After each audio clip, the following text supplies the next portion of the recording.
क्या आप लोग भी वृत्त और गोले के बीच के अंतर को नहीं समझ पाते हैं? तो ये वीडियो आप ही लोगों के लिए है।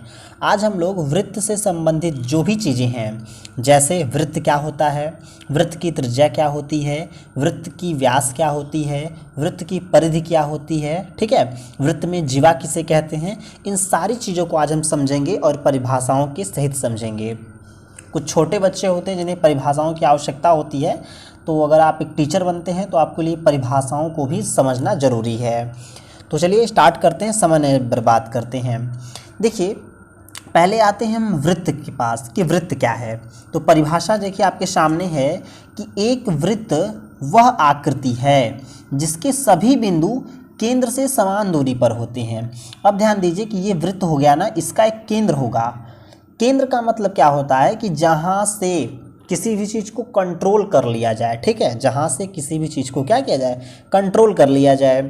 जैसे ये देखिए, अगर एक वृत्त है, इसमें एक ऐसा बिंदु होगा जहाँ से ही पूरे वृत्त को कंट्रोल किया जाएगा, पूरे वृत्त को बनाया जाएगा। जैसे आप गोला प्रकार रखते हैं तो आप देखते हैं कि नुकीली चीज़ को एक जगह लगाते हैं, उसका केंद्र बनाते हैं और फिर उसके चारों ओर हम लोग क्या करते हैं, पेंसिल से खींच देते हैं। तो ये चीज़ें इसकी वृत्त की केंद्र कहलाने लगती हैं। सेम फंडा यहाँ पे है कि ये वृत्त हो गया, ये इसका केंद्र हो गया। मैं केंद्र थोड़ा सा मोटा बनाऊंगा कि आप समझ पाएँ, ठीक है। चलिए, ये हमने केंद्र बना दिए, थोड़ा सा मोटा हो गया। अब देखिए क्या कह रहा है कि एक वृत्त वह आकृति जिसके सभी बिंदु केंद्र से समान दूरी पर है। देखिए, ये वृत्त है ना, वृत्त की ये क्या है, परिधि है, और परिधि पर ही इसके क्या होंगे, सारे बिंदु होंगे। अगर कोई मान लिया, एक मिनट जरा इसे कलर हम चेंज कर लेते हैं, ठीक है, ग्रीन कर लेते हैं। चलिए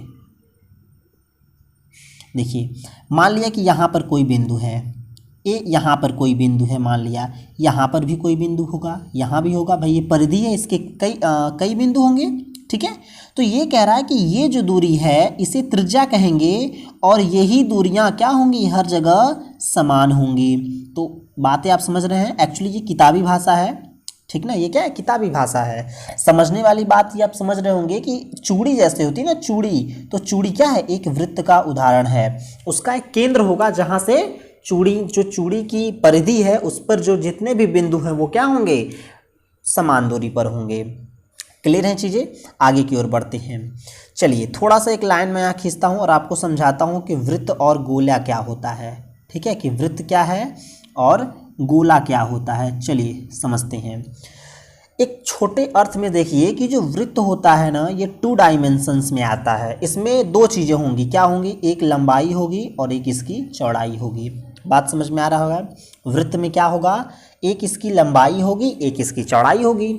जैसे हम लोग चूड़ी को देखते हैं तो चूड़ी क्या होती है, जब चूड़ी को हम लोग देखते हैं तो उसमें 2 चीज़ें होती हैं। अगर गोल सी चूड़ी है तो इसमें एक ये वाली चीज़ लंबाई हो गई या चौड़ाई हो गई, और ये वाली चीज़ क्या हो गई, उसकी लंबाई या चौड़ाई हो गई। हालांकि इसमें लंबाई चौड़ाई इसलिए नहीं होती क्योंकि ये गोल होता है, सिर्फ परिधि होती है, त्रिज्या होती है, व्यास होती है, वो हम आगे बताएंगे आपको।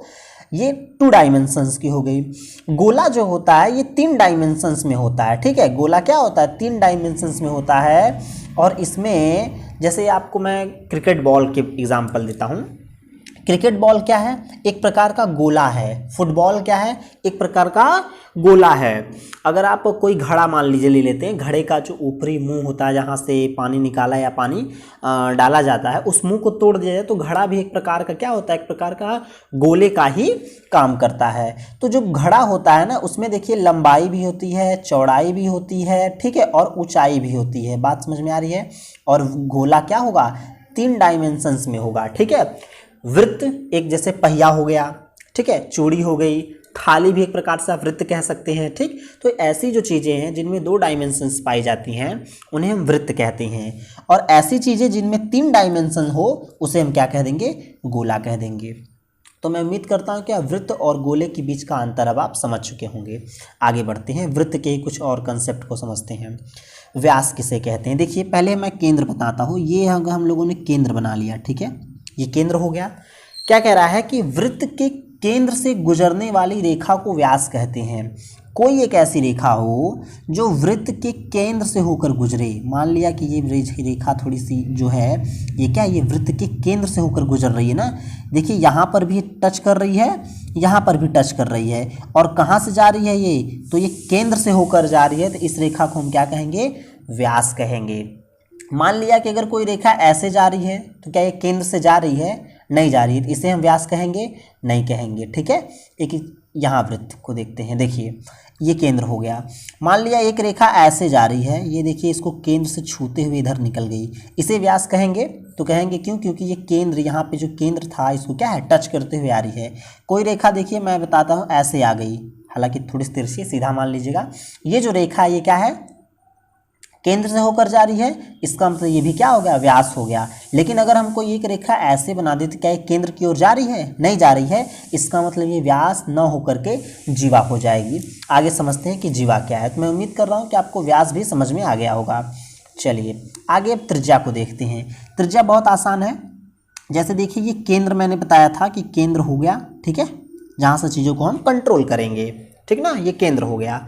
अब ध्यान दीजिए कि ये जो केंद्र होता है, इस केंद्र से, ठीक, पहले परिधि को समझिए।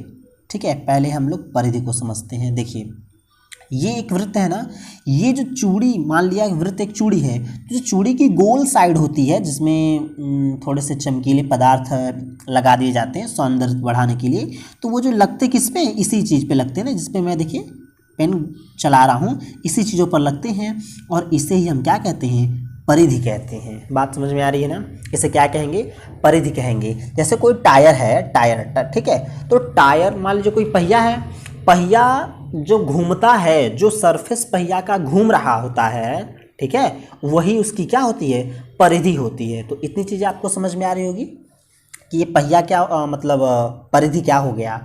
अब देखिए कि इस केंद्र से इस परिधि के बीच की दूरी, सिर्फ इस केंद्र से इस परिधि के बीच की दूरी, जो दूरी मैंने बना रखी है, मान लिया यहाँ भी एक दूरी बना दिया, ये दूरी, इसी दूरी को हम लोग क्या कहते हैं, तो इसी दूरी को हम लोग कहते हैं त्रिज्या। बात समझ में आ रही ना, कि केंद्र, ये देखिए ये केंद्र हो गया और ये इसकी परिधि हो गई, तो केंद्र और परिधि के बीच की दूरी को क्या कहेंगे, त्रिज्या कहेंगे। अगर इस केंद्र और परिधि की दूरी को बढ़ा दिया जाए, आगे ले जाया जाए, तो अब इसे हम क्या कहेंगे, तो अब हम लोग इसे व्यास कहेंगे। बात समझ में आ रही है, केंद्र क्या होगा, व्यास क्या होगा। एक चीज़ थोड़ा सा यहाँ से एक कंसेप्ट समझिए। अगर एक लाइन में ऐसे खींच देता हूँ, देखिए यहाँ से यहाँ तक क्या था, त्रिज्या था, यहाँ से यहाँ तक क्या था, त्रिज्या था। अगर हम लोग दो त्रिज्याओं को मिला दें तो ये एक क्या करती है, व्यास का निर्माण कर रही है। समझिएगा बात को। अगर हम लोग ये त्रिज्या और ये त्रिज्या, इन दोनों त्रिज्याओं को मिला दे तो क्या कर रही है, व्यास का निर्माण कर रही है। त्रिज्या को हमेशा आर से डिनोट करेंगे, ठीक है, त्रिज्या को हमेशा क्या करते हैं हम लोग, तो आर से डिनोट करते हैं। अगर मान लिया कि त्रिज्या को आर से हम लोग डिनोट कर रहे हैं, तो देखिए आर ये त्रिज्या हो गई, एक और आर इसमें जोड़ेंगे तब क्या बनेगा, एक डी बनेगा, और डी को क्या कहते हैं, तो डायमीटर कहते हैं, व्यास कहेंगे। तो आपको एक चीज़ यहाँ से नज़र आ रहा होगा, ठीक है, वो चीज़ें थोड़ा सा एक जगह और मैं लेता हूँ। चलिए यहाँ से आप देखिए, ये आगे क्यों नहीं बढ़ रहा है भाई, चलिए कोई बात नहीं, ठीक है। देखिए बैक आते हैं थोड़ा सा, हाँ यहाँ पे आते हैं, 2 कदम आगे जाएं। चलिए ये देखिए 6 पे आते हैं। जैसे मैंने बताया कि एक आर था और एक आर, दोनों आर को जब हम जोड़ देंगे तो क्या मिलता था, हमें डी मिल जाता था, ठीक ना, हमें क्या मिलता था, डी मिलता था। अगर आर और आर को जोड़ेंगे तो क्या मिलेगा, 2r मिलेगा, और ये क्या हो जाएगा, d हो जाएगा। तो r बराबर क्या हो जाएगा, d/2 हो जाएगा। ये एक फॉर्मूला हो जाता है कि r जो होगा, मतलब जो त्रिज्या होगी वो व्यास की क्या होगी, आधी हो जाएगी, ठीक है।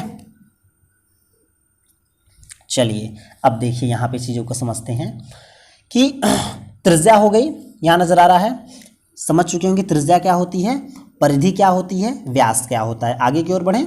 चलिए आगे जीवा देखिए, जीवा को समझते हैं, जीवा क्या होती है, थोड़ी सी जीवा को समझ लें। देखिए जीवा की परिभाषा पढ़िए, क्या दे रहा है कि एक जीवा वह रेखा होती है जो वृत्त की परिधि के 2 बिंदुओं को मिलाती है।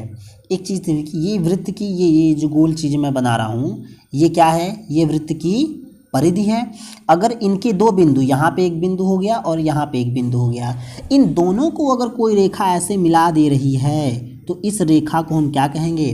तो इसी रेखा को हम लोग जीवा कहते हैं। क्या कहते हैं? इस रेखा को हम लोग जीवा कहते हैं। ठीक है, तो दो बिंदु हो गए, एक बिंदु ये, एक बिंदु ये, इन दोनों को जैसे ही मिला दिया जाएगा इसे क्या कहेंगे? जीवा कहेंगे। लेकिन एक खास बात ये होनी चाहिए कि ये जो जीवा है ना, यहाँ पे जो सेंटर बनता था, केंद्र बनता था, केंद्र, ये जीवा केंद्र से होकर नहीं जानी चाहिए। अगर यही जीवा सपोज किया कि यहाँ कोई बिंदु है और यहाँ कोई बिंदु है, अब इन दोनों को मिला दिया और ये चीज़ें क्या हो गई? सेंटर से होकर जाने लगी, केंद्र से होकर जाने लगी। तो ये जब अब ये केंद्र से अगर होकर जा रही है तो ये जीवा न कहलाकर ये क्या कहलाएगी? तो अब ये व्यास कहलाएगी। बात समझ में आ रही है? अब ये चीज़ें जीवा न कहकर क्या कहलाएंगी?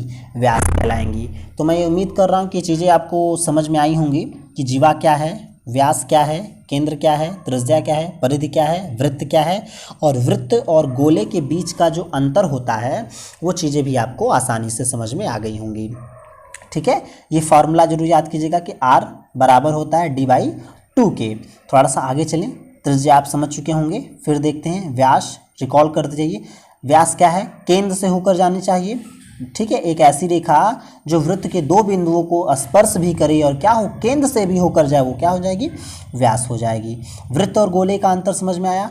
टायर की बात करेंगे वृत्त हो जाएगा, बॉल की बात करेंगे तो ये गोला हो जाएगा। ठीक है, तो ये उम्मीद कर रहा हूँ कि चीज़ें समझ में आई होंगी। इस वीडियो में सिर्फ आपके जो मेन कंसेप्ट है मैंने उसी को समझाने की कोशिश की है, और अगला जो वीडियो होगा उसमें जो वृत्त की विशेषताएं हैं, ठीक है, वृत्त की जो भी विशेषताएं हैं उनकी चर्चा करेंगे। जो थ्योरम्स हैं, जो प्रमेय हैं वृत्त के, उन सब की हम लोग चर्चा अगले वीडियो में करेंगे।